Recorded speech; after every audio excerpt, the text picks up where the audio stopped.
But make no mistake about it, it's locked and loaded. Can I ask a, can I ask an outsider question about this?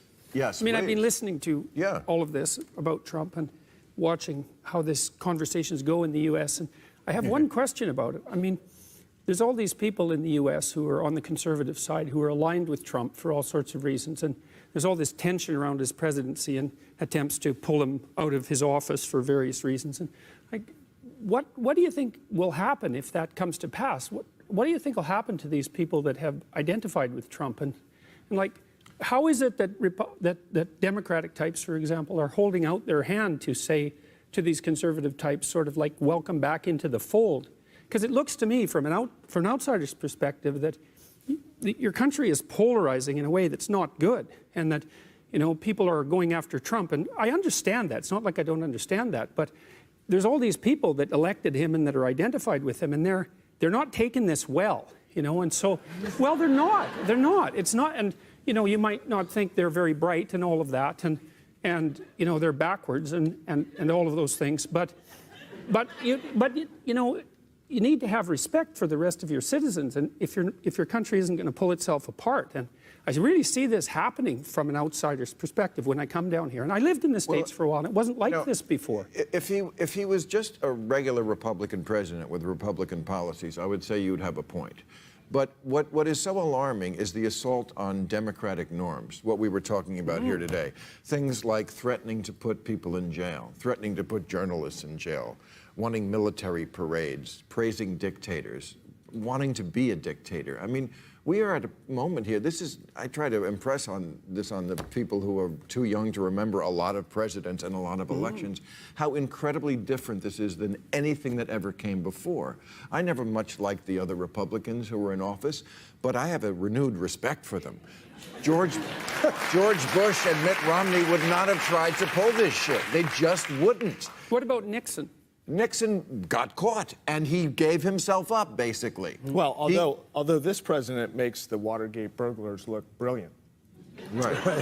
Well, but it seems to me that it's not. Point. We can be as tough as we're being on the president. And I think we should, for all the reasons you just said, Bill, without telling his supporters that they're stupid, without saying basket of deplorables. If we want to bring them around to what I would say is a more enlightened kind of thinking. And if we want them to see Donald Trump as someone who's turned the presidency into one long infomercial for Mar-a-Lago, you know, we can do that without saying to them, you've been duped, you're chumps, you're dumb, you're deplorable. And I think we need to talk to them with more generosity than we do. I'm confused about how this dovetails with your thesis that the left is too preoccupied with being non-confrontational.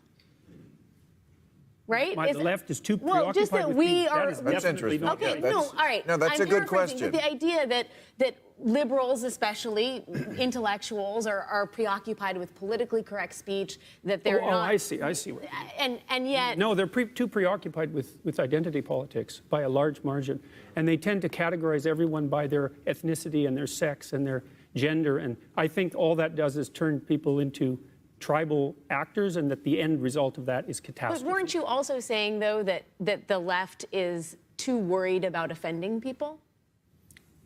I think that goes along with... I will. Yes, right. yes. Well, that goes... But then on the other hand, when the left, for example, offends people in the political sphere, you're questioning whether that's somehow bad for society writ large. Well, I'm concerned about. I think that those two issues are.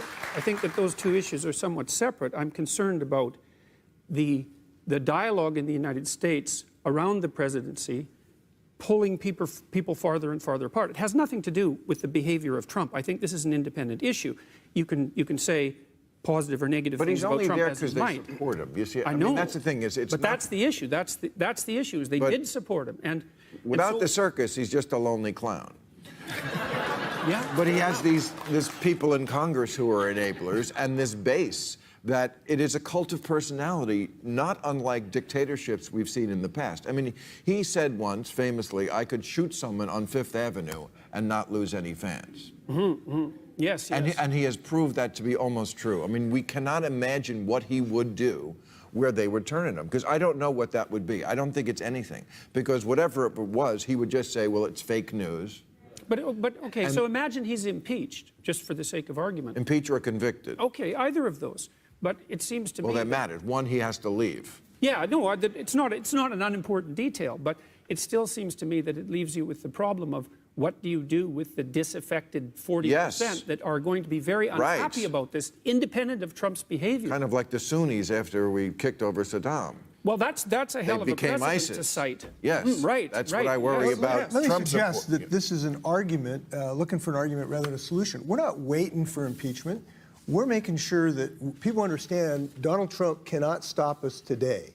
Donald Trump could not stop me from the first net neutrality bill to make sure people have access to the internet. He could not stop us from doing that.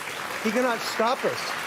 He cannot stop us from acting on climate change with all this bloviating saying it's just a hoax. He can't stop us from fighting climate change.